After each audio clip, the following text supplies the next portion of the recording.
What is up this morning, Dallas Mavericks fans and MFFLs all over the place? I appreciate you guys for all the support. This is iTalk Game 247, and yesterday the Dallas Mavericks took down the Washington Wizards. I want to say the lowly Washington Wizards with the final score of 130 the Dallas Mavericks, 117 the Washington Wizards. It was a game that pretty much showed a team effort all over the place. Unfortunately, yesterday Kyrie Irving did not play, a foot injury. I'm not sure if it's something serious or if it was just a way to get him a night off, but the Dallas Mavericks were able to prevail again in a team effort overall. There was not one guy that dominated everything completely. Of course, you know Luka Doncic, that's where the buck and everything starts and stops, but the rest of the team filled in very nicely. It was good to see because we did see how the last game against the New Orleans Pelicans went. It became I was going to say a railing very fast because again, a team like the New Orleans Pelicans, they've been struggling a little bit, but they do have some talent. You have a team with Zion Williamson, you have a team with Brandon Ingram, you have guys that fill in again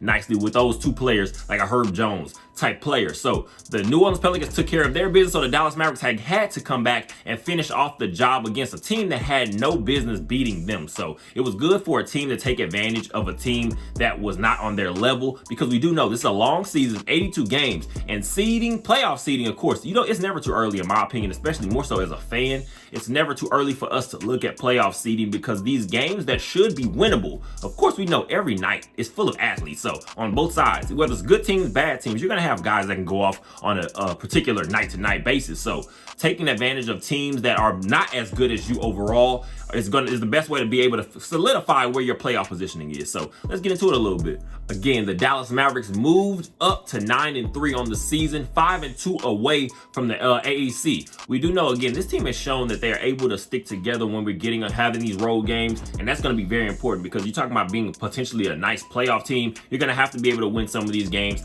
away from your own home court. The Washington Wizards had no business being in this game. I think Kyle Kuzma led the team with about 22 points, 6 of 18, I believe. So inefficient shooting. And again, that was a team that had no business playing with the Dallas Mavericks last night. The Dallas Mavericks were I'm going to say led by, but of course we do know Luka Doncic, 26 points, 10 assists. It was an okay game for him. Of course, the Dallas Mavericks hopped out on the Washington Wizards early on, scoring 41 points in the first quarter. Again, it was a Luka Doncic type level game where we become accustomed to. This is one of the games, I guess you want to say one of the lighter games for a player like Luka Doncic. It wasn't anything too flashy. It was just nice and steady. Here and there, kind of picking at spots. Other guys were able to chip in. I believe Derrick Jones Jr., who has been a great piece for this team, 20.7 rebounds. A nice addition. And we're talking about the fact that Derrick Jones Jr. wasn't even with this team long in the offseason. He was one of the last acquisitions for this final roster. So being able to see him fill in perfectly, again, also not knowing that Kyrie Irving was not going to be playing in the game last night.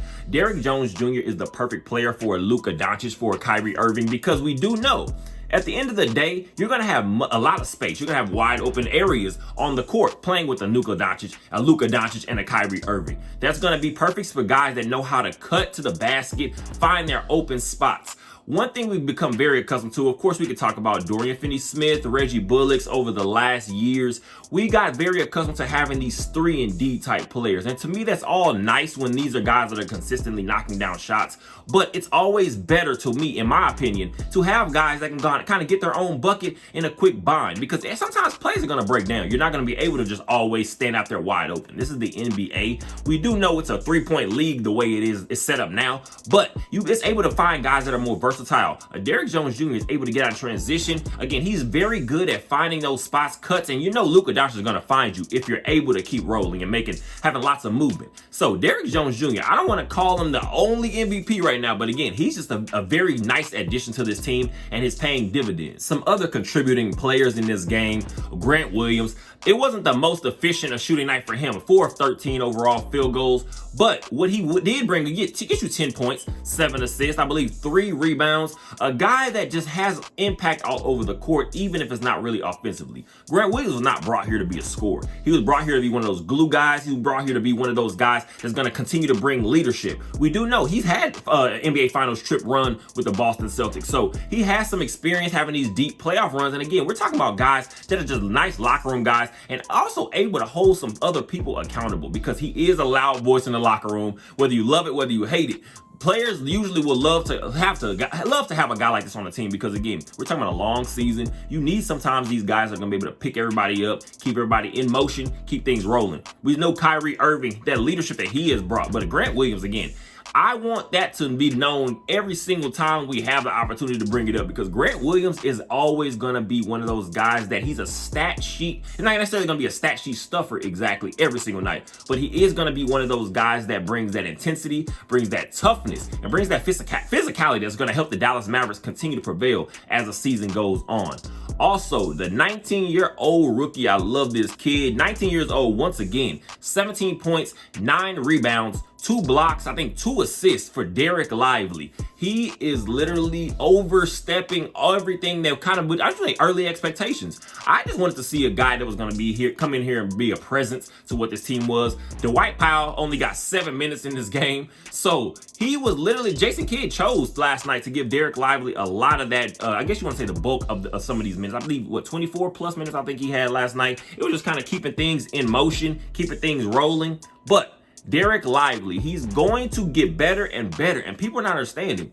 Derek Lively has not even gotten his NBA body yet. We're talking about a kid that's still growing. He's still developing his game. And I'm going to say now, I think over the next couple years, and I'll say few years especially, you're going to see a Derek Lively continue to, I guess, maintain and continue to grow with that jump shot. We've seen him take a couple threes this year so far. And also, he tries to this little hook shot. Again, finding his little post offense. He's going to get better at that. But when you're playing with a Luka Doncic, you're playing with Kyrie Irving, but again, especially Luka Doncic, you're going to have lots of easy opportunities at the bucket. And what he's bringing, again, is just that interior presence. It's not necessarily always even about stats with a guy like Derek Lively. What you're looking for is a guy that's going to be able to kind of be that presence, because teams naturally, we've seen over the last couple of years, especially since the trip to the Western Conference Finals, once teams kind of figured out that we do not have that big body down low, they kind of start to take advantage of that. Dwight Powell only has so much he can do. He has his limitations based on his body type. He's not the biggest guy. And when you always had a guy like Dwight Powell, to me, personally, in my opinion, playing out of position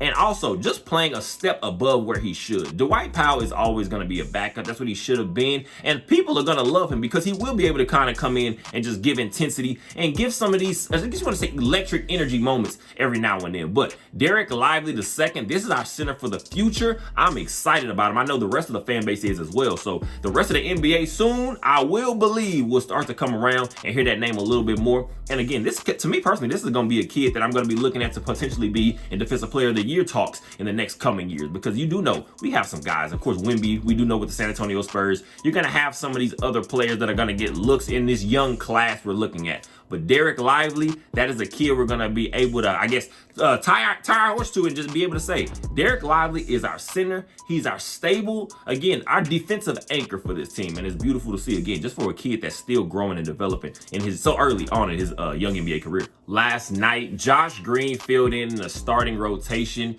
gets 37 minutes, ends up with 0 points, 0 for 4 from field goal.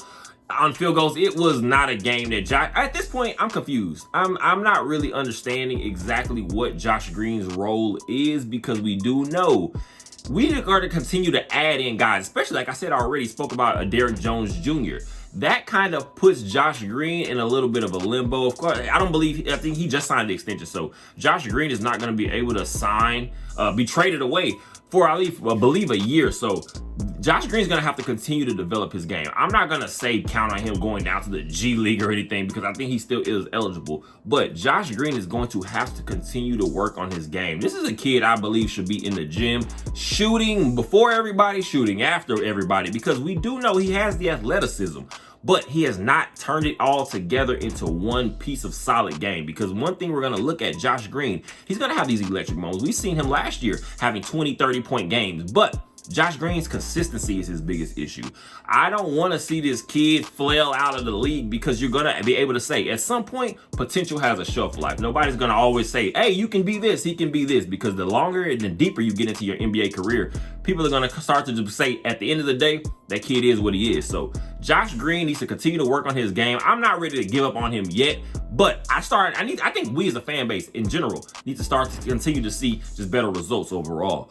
But what that did bring, Seth Curry, he has not had a nice start to this season so far with the Dallas Mavericks. Just not a lot of times not getting playing opportunity. But although he has been dealing with injuries over the last couple years, but yesterday, 15 points. I believe he goes 100% from the field goal line, or on field goals, 100% from the three-point line, 100% on free throws. Seth Curry had a nice game, I believe, in 20 minutes. So it was just a nice piece. You're going to be able to have to add in later on as the season goes on. There are going to be opportunities for Seth Curry to be able to put a stamp on some of these games, because we do know anybody that can shoot in this league is going to be able to stick. And having that Curry name, we know the pedigree that family has when it comes to shooting the three ball, especially. Seth Curry is not short on confidence. That's what I love the most about his game. Whether he's making, whether he's missing, Seth Curry is going to continue to put up these shots. And that, again, that's always going to be a good thing. Another guy I consistently give credit and love to, Dante Exum. 19 minutes, gets you about 5-6 points, but 7 rebounds, like 3 assists. What he's bringing is, especially just when you're having a Luka Doncic and Kyrie Irving off the court at certain points,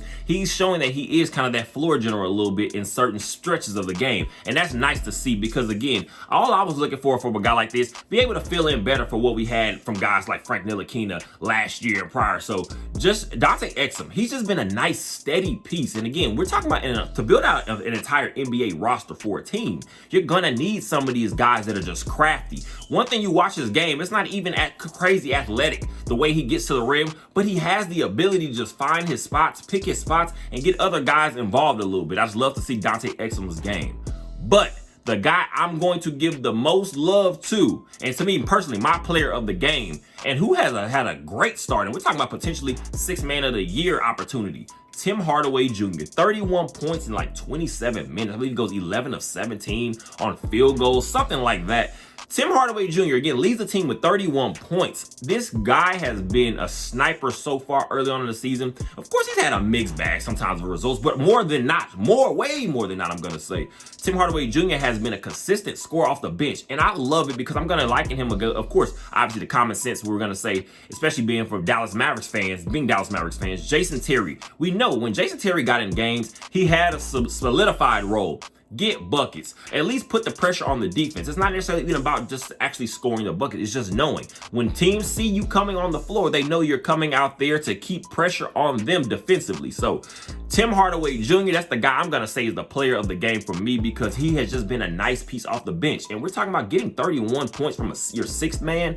That is major in the NBA, because that's, again, to me, we're talking about that's pretty much having an extra starter on the team. Again, going back to Jason Terry, there was like an extra starter for the Dallas Mavericks throughout his entire tenure. So Tim Hardaway Jr. has filled in nicely to start this season. That's a guy I'm giving the 6th Man of the Year credit to so far early in the season. Of course, we have a long way to continue to go, but Tim Hardaway Jr. has been a nice piece, and I hope it continues, because we do know it can get cold, but when he gets hot, there are not many people in this league that can still, I guess, have that same impact on a game offensively in this entire league. Because again, everyone cannot just come off the bench necessarily and just light it up quickly like that without having really any other reps. And again, what's looked so good so far is just the consistency of his 3 ball so far. It's not even talking about as if, of course, guys can get hot and cold. It's shit when you're talking about these long, deep range shots, of course, they can start to fall, they can drop at certain spurts of the season. But Tim Hardaway Jr. just being confident in his shots. And we do know one thing Tim Hardaway Jr. has never lacked is confidence in his offensive game. So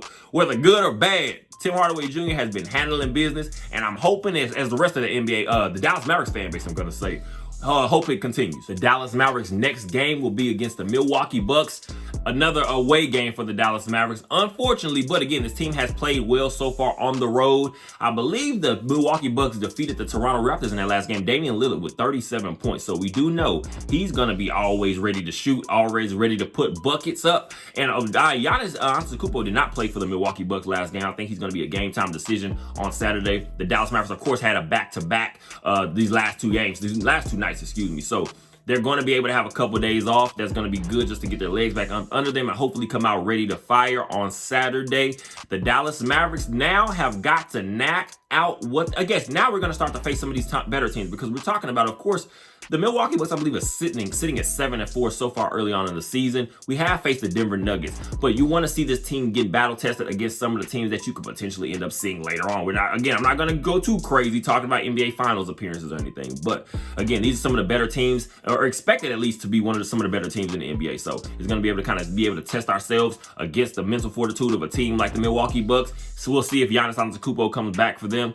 But the Dallas Mavericks are going to be able to make a name for themselves, because the NBA, as the season continues to go on, everybody's going to always have eyes on this franchise because Luka Doncic is here. We do know Kyrie Irving, just the fireball that he is. And we do know, of course, he's always going to be polarizing. So we have some ability and we have some potential to actually make something out of this season. I'm still looking for a guy, Nico Harrison, especially. He's already talked about pretty much his 20-game standard. He's kind of checking to see checking the team's temperature after 20 games. I believe we're still going to make a move for another backup big, because that is one of our weaknesses right now. When Derek Lively's not on the court, you still definitely can see that weakness on the interior. So we have to continue to improve that. We're going to offer, and I want to continue to see guys like Omax Prosper get some opportunities whenever they can. Again, he's still a work in progress, but this is going to be a guy I'm going to see as the season goes on could potentially step in and kind of fill in spots here and there when you have a Grant Williams off the court, when you have a Derrick Jones Jr. off the court. So we're now a work in progress, but we're a nice work in progress because this team is improving. This team is showing some good signs so far, and some of these young players are stepping up. So the Dallas Mavericks, once again, will play the Milwaukee Bucks on Saturday.